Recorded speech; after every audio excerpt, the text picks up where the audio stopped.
You're listening to Truly Unruly with Marcus and Jessica Trufant. What's up, y'all? It's been a minute. Welcome to Truly Unruly with Marcus and Jessica Trufant. My name is Kel. That's Marcus. What up? What up? And that's Jessica. Allow me to reintroduce myself. My name is... Okay. All right. Well, you don't know that one either? Damn. Why did I have to go through the whole verse? Well, that's how it goes. If you say that, then there's things that follow. But my bad, though. We're back. It's been, 2 months? Something like that. I don't know. Damn, it's been a minute. I forgot we had a show. Yeah. But part of it, I'm going to take part of the blame myself because the last show we did, I left right after that, and I was in Costa Rica for like almost a month in December. Mm-hmm. So okay, yeah. And then I came back in town, and then I had to go to New Orleans, and I was in New Orleans for a little bit, and then I was in fucking Seattle, and I just got back from throw Seattle. it in our face. I know, you've been Costa Rica, you traveling, doing the thing, but but that's a good look. But yeah, it's just been busy. Brother's been busy. You guys went to Mexico for like New Year's Eve, right? We did. Yep. Yeah, and we did New Year's in Mexico. We did Christmas here. Okay. At my parents' house, at my mom's house. We did Christmas here, then we went to Mexico shortly after. Yeah. And that was we've been moving around a little bit. Such a good time. Yeah. That's good. Let's give the folks a life update though. What's been going on? What's new? When I was in Seattle, I had to drop off mic cord at your house, Marcus, and I was talking with Jess. And we were talking about your oldest, and I want to know, is she about to go off to school here soon? She is looking College? at school. She's been accepted to a handful of schools. We're supposed to be meeting tomorrow. Are we? With Carmen to talk about college visits. Yeah, she texted me. Was like, I'd like to talk to you and mommy about. I know, because they have to spearhead this shit at this point, because all that kind of stuff. So yeah, man, it is real. She took a gap year, so got to relax, kind of just do her thing, and really take her time with the college. The searching process for a college experience. So it's been good, man. Yeah. It's been good for her, and I think it was the best thing that. It was the best thing we could have done. We all could together.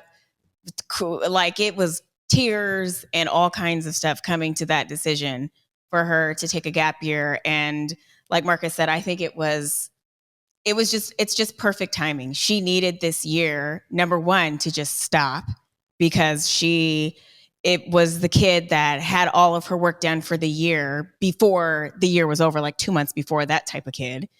And I think she felt a lot of pressure. We hired a college coach for her, but we did it, we don't know, last minute. And so I think just the whole process, I think it was just a lot for her. And so to be able to do it again and to be able to think clearly about what she thinks she wants to do, because remember, at 19, do you really know what you want to do? Some people do. Most people probably don't. So, I'm excited for her. Whatever she does, if she goes away, if she stays, I'm excited. I was going to say the same thing. A lot of people are like, so are you guys nervous because she's going to be leaving? I think it's going to be really good for her, and I'm not afraid of that for her, because she's such a good kid and she really has her head on straight and she's really locked in, right? So as long as we could travel there, and get there and not too long of a time, I think we'll be all right, man. I'm not afraid of that. I thought I might be, but I'm not. I think last year I wasn't ready either. Right. Right. I had to do some growing too and preparing too. And so, I am prepared. I want her to start her life, but I also want her to know that we are still here for you anytime. But please go start your life and enjoy it. Are you guys, I mean, obviously, like you just said, you're not scared, but like, how do you, is there like a certain, like, cause some parents, and I know, like, I have friends who are, who have older kids who are like, yeah, it's cool if my kid, leaves the nest and, goes to school out of state. But do you kind of have like a threshold of how far you would like her to go? Like, you'll let her go wherever she wants, but it's like, hey, we preferably would like if you stayed on the West Coast. Yeah, we would like to be able to get to her, or her to be able to get to us. Because I know we were just talking about living in other states, and there are just certain places that are just hazards, just weather-wise, everything. And it's like, I don't know, you have to really, especially with the way the climate has been recently, I think that's something to consider about being stuck somewhere and being able to get out of somewhere and us getting to her. So right, we're hoping she stays on the West Coast. I'm biased too. I'm biased to the West Coast. I like Cali, but if she wants to do like a New York thing or Massachusetts, or she wants to do something across the country, I guess I got to be all in, right? I'm not going to use that as a stop or tell her not to do it, right? Yeah. But I prefer West Coast. Let me give you a heavy caution. West Coast, yes. You might be stuck. Please. So, yeah. What if she throws the idea out of wanting to go abroad? What are you guys' thoughts on that? If she wanted to go to like Europe, like Germany, or go study in somewhere in like Latin America, what are you guys' thoughts on that? My brother did it. He lived in Colombia for 3 months or something like that. Not like studying abroad for like a year, but if she wanted to do that, right, we would be open to it. I don't know. I'm not really sure about that. Like, psych. Because if she did want to do it, it would be a different situation. But she's not so much that type of kid that wants to go I could abroad. See her maybe trying, maybe, but I don't. She don't know nothing about that though. She's. I don't think so. A homebody, and she's kind of like strictly by the book and in the box and stuff like that in a good way. But like to go abroad to a totally different country and do stuff. Once she goes away, she may get there. I think it might open her up to doing things like that, and so that might be on the table. I don't see it on her right now, though. But I maybe don't see not. that for her. I don't think that's in her cards, or I'm gonna make it not in her cards. Really, can you do that? I can't, but I'm gonna speak it. Mm-hmm.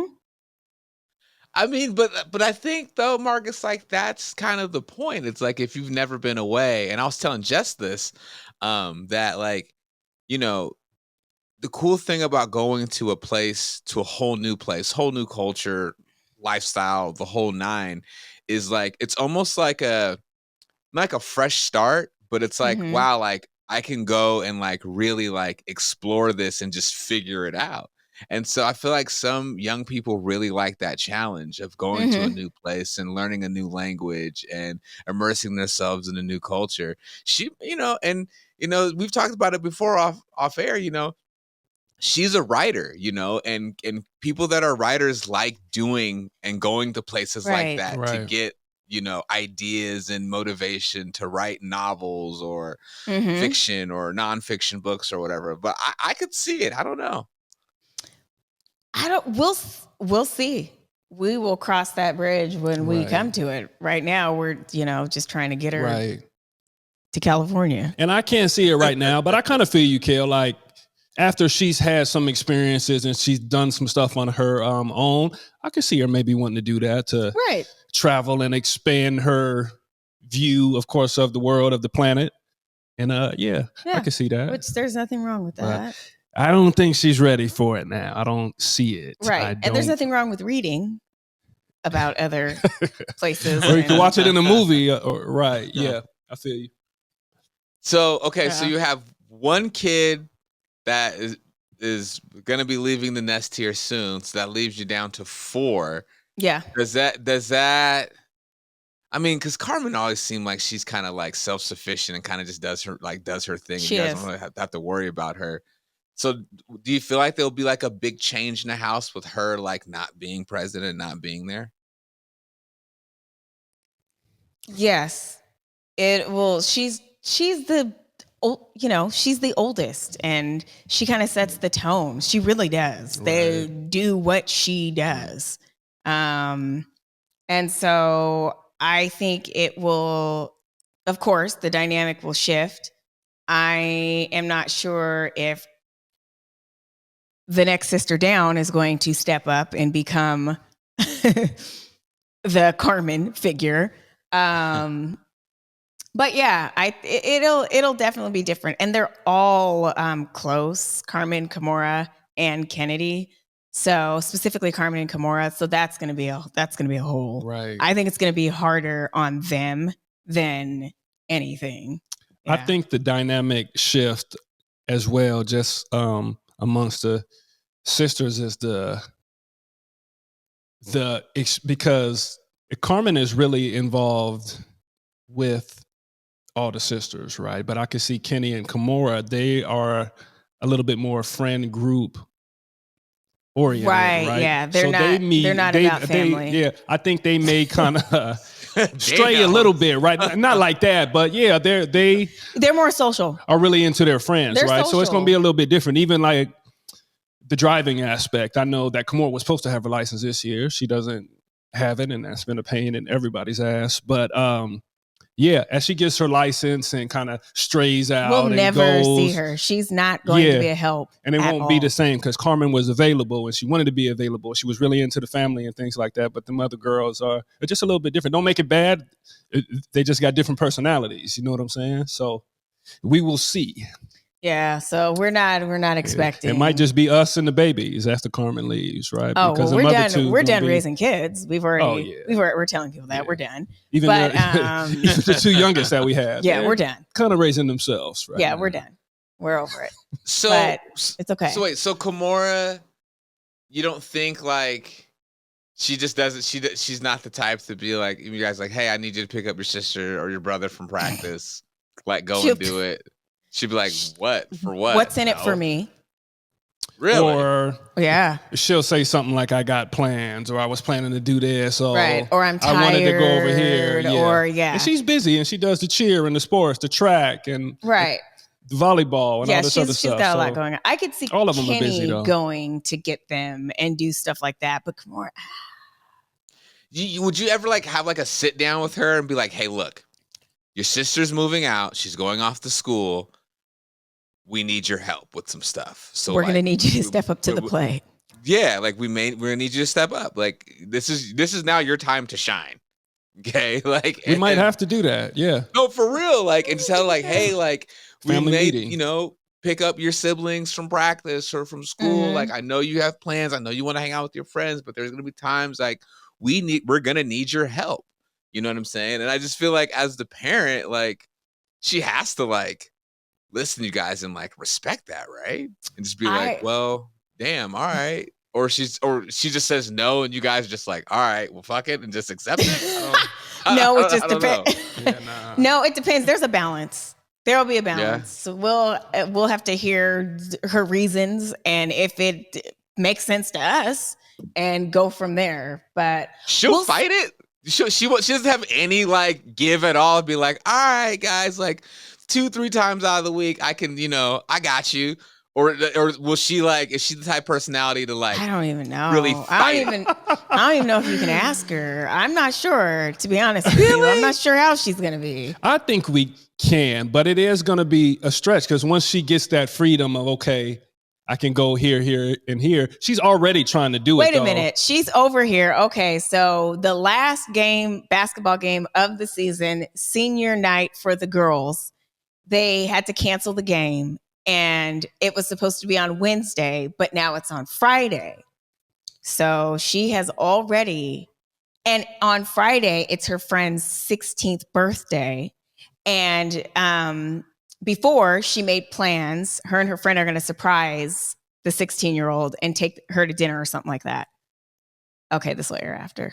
Anyways, so she has already emailed her coach and said, I have a birthday party to attend. Can I not cheer at the game? So that is the type of social child she is. Right. She's like, fuck the last game. Fuck the senior night. I have plans. I'm not changing them. So that is how she is. And she asked me, and I was kind of like my first reaction was like, why the hell would you skip your game to go to a birthday party. But then like it's more important. Right. So it is. Yeah. So I just thought about it and I was like, okay, I better respond this way. I was like, do you really want to miss your game? If you want to do that, you need to call your coach and you need to take care of it then. Yeah. I let her do it on her own. Oh, and then she must have called I wasn't me going to do it. and she read me the email and I was like, it sounds good to me. I mean, she has a right to do it. You have a right to ask. What I'm saying. You don't want to do. You already made plans. It's not your fault that it fucking snowed. And so that's a good point. Sorry. There is a thing about being there for your team and all that kind of stuff, accountability. But she has been there. That team has been split. That's what I was going to say. The team is not really like that, and there's so many of them. I don't. And she's one of the better cheerleaders though. When she's in middle, middle, is that like a? I don't know. I was going to ask you for some help on that, but she'll be okay. And she made the decision on her own, and we give her that space it's too. Up to the coach, but I felt like it wasn't.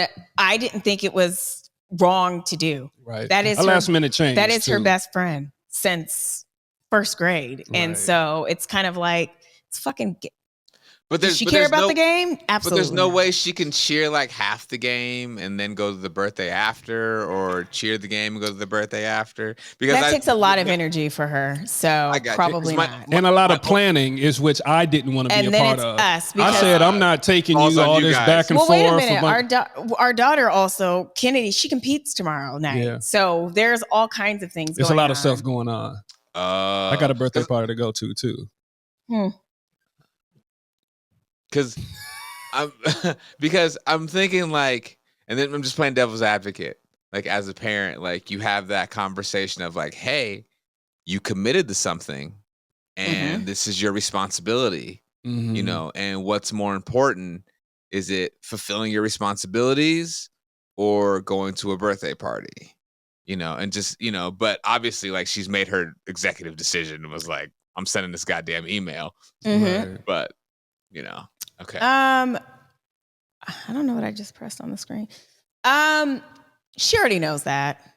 Yeah. And she's so committed to everything she does. She's such a good athlete, but there are certain circumstances in life where who gives a fuck about letting down the team or whatever the fuck. Sometimes what you feel is more important is more important. So it's kind of like, go. And again, we do give a fuck about letting down the team, but sometimes I feel like your personal, especially as a kid, you should be able to miss and go celebrate your friend's 16th birthday, especially because there's 85 girls on the team. Jesus. If there was only 10, I would be like, there are 20? There's a lot. 20 something girls. Right. So it should be fine. And another thing I thought of too, like if she skipped all the time or she really wasn't into it, but she really shows up and she works hard. So you want to miss a day, cool. Your friend only is going to turn 16 once. So I'm not even thinking about the game or anything of that. I'm just thinking about her and her friend and the plans that she had before. So you see, y'all are the cool parent. You guys are the cool, understanding parents. Because I remember growing up, when there was shit that I didn't want to do, that I didn't even necessarily need it even to be at, my mom would still make me go do that bullshit, and I'd be pissed off. But yeah, you know what we talked about? Understanding parents, huh? Well, when you start doing that and doing things that you don't want to do, that's the pattern you develop for the rest of your life. So I'm giving her the space to think about it, see what's more important to her, weigh the pros and the cons, and make a decision. Right. And I support her decision. But if her coach says you can't do it, sorry. Yeah, it is what it is. You got to do it. And on top of that, in sports, that's what you don't do. Just not go. Yeah, you go if your coach says you go. Right. But what I was going to say, there's a little bit of brainwashing in sports, right? Oh, of course. And that's at all levels, that you got to do any and everything for the team. And I'm not saying this about the cheer team, but at times that is not returned from the team or from the organization, right? And you put all this work in, it's supposed to be family and you're supposed to lay your life on the line for the team, right? But that energy in most situations is not coming back. So as the cool parents, yes, of course, we want to give our daughter that space to make that decision. So nice work, Marcus, cool mom. Damn, Are your Marcus, clothes coming off or what up? Marcus, it sounds like you was trying to get something off your chest there for a second. I'm just kidding. Hey, that is from Little League all the way up to the NFL. And I'll say it out loud, man. They do it all the time. People get hurt, people get cut, you're retired, you get treated like shit from time to time, right? Yeah, no, it'd be like I know guys that have been through the ringer, man, and you put your life on the line, you do all of this stuff, and you can go down the line in every sport, right?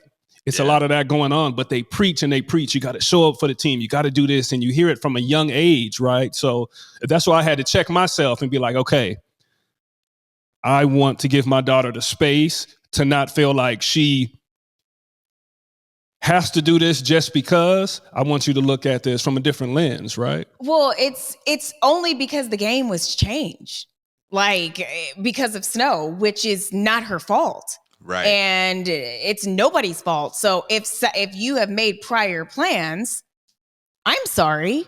I don't feel obligated to go. Right. I would have never done that. I would have never done that as a kid. I was too brainwashed. I was all in. It was all about the team. It was all this stuff. Unless it was an emergency or, my parents said I had to do something, but I was so dialed in. It was like, man, I got to be there. I would have missed everything. I missed a lot of stuff as a kid because of sports and doing it like that. So. Right. Well, she spent, 5 years missing everything because of competitive cheer. And so now that she has that taste and she knows that she can, I don't absolutely have to be at this game because there are 85 other people and this is not a competitive cheer squad. Not even close. And she made that conscious decision as well, not to continue with the competitive cheer squad, right? And I think it was for that reason because she felt like everything was just quite as Kev. I don't know if she'll cheer for Garfield next year either because this was a lot for her too. She was like, yeah. My thing about competitive cheerleading, and because the number of years I've known you guys now, and like every year, like you guys are, you're traveling, there's competitions. You guys come down here to Vegas for stuff, and you're running around like chickens with your head cut off, getting kids to cheer competitions and stuff like that. It's like, I totally get why, if you don't, especially as a young person, you don't have like a life because you've been so wrapped up in doing this. And then like thinking about it in the long term, where she's probably even thought about this. It's like, it's not like I'm going to go and want to go become like a pro cheerleader. You know what I'm saying? You know what I'm saying? Like, I feel like there's certain things that kids commit to like at a young age like that. And it's like, okay, that's cool. You got the discipline and hard work, and shows you all these cool things that you need to know how to do in life and skills in life when you get older. But then when you think about it in the long run, it's like, well, why the hell am I doing all this? It's not like I'm going to try to go pro doing this. It's not like I can go pro doing this. You know what I'm saying? Kel, look what capitalism has done. They've turned all of these competitive sports it's ingrained. Like Marcus said, it's like ingrained in people now. It's like you ain't shit if you're not paying thousands of dollars for your kid to do all of this adult work at a young age and start stressing their bodies and their minds and their spirit. All that. It's a business. It is a business, and it created, I think, all of the things. It builds team building and all that came after. I swear the money came and the idea came first. This is what we're going to do. And then we're going to disguise it as it's team building. All the kids are getting to know. And, it does teach you about team building, but then it doesn't teach you about self. And we got to remember to take care of ourselves. Mm-hmm. And then we can take care of everybody else. And so it kind of teaches you got to look out for everybody and be careful. And it's like, I need to look out for my fucking self. Please and thank you. Another thing, too, is that sometimes there's a Joe Jackson effect, right? Not a Joe Jackson. These parents, they Go want to bed, Joe. Go to bed. They want to push their kids to a certain level because they want them to get to stardom. And that works for some kids, right? Because it's the culture. It's what we've been fed. I know, and we know these kids aren't going anywhere. Right. But sometimes you can't tell the parents that because they got this vision for their kids, right? Their kids may not even want to do it, but the parent has a vision. Okay, my son or my daughter is going pro in this. So or they see a tiny glimpse of talent in them and they lose it. And it works sometime, though. So it's kind of, I think it's a fine line between pushing and letting your child really find the love for something, right? But sometimes they don't know, right? I talked about Joe Jackson and he really pushed his kids and it worked to a certain point, even though look what happened. They have some stuff going on. Look but what happened. A couple of them did make it to a certain status, right? And without that push, that might not have happened. But at what cost? That's what I'm saying. I can clearly see what the kids that parents push them. You can see what happens to them. And you know what? You might not tell when they're younger, but that shit's going to come back and fuck them up. And they rebel and they go through stuff and different things happen. I get what you're saying. When you don't let your kids stop doing something when they don't want to do it, when you're pushing them, when they don't want to be pushed anymore, not good. Hey, look, in Joe Jackson's defense, though, he did push his kids to try to keep them on the right path because them Jackson boys could have easily ended up like them DeBarge boys. Okay. And them DeBarge boys were rough. Michael Jackson died from an overdose of that was the industry that did that. That wasn't his dad. That was the industry. That was you know what I'm saying? Like it's all connected. I get it. Listen, my favorite quote. The actions of his dad. It all goes. Right. Listen, it all goes back to this trauma. Michael, Marlon, who left out the bull? You gonna get a switch? You gonna get a whooping? Michael, Marlon, you gonna get it? You gonna get it? Joseph, go to sleep. I shouldn't be laughing at that. I shouldn't be laughing at that. How dramatic. That is the funniest scene in that movie. I don't care what anyone says. Every time I see that scene, I cry laughing. But you're terrible. Oh, awful. I mean, awful human being.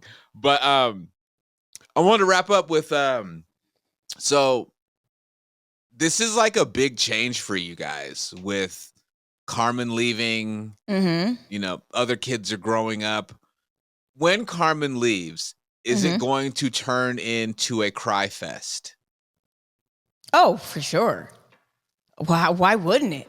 Now is this 100%, Marcus? Are you partaking in the ball? 100%. Yeah.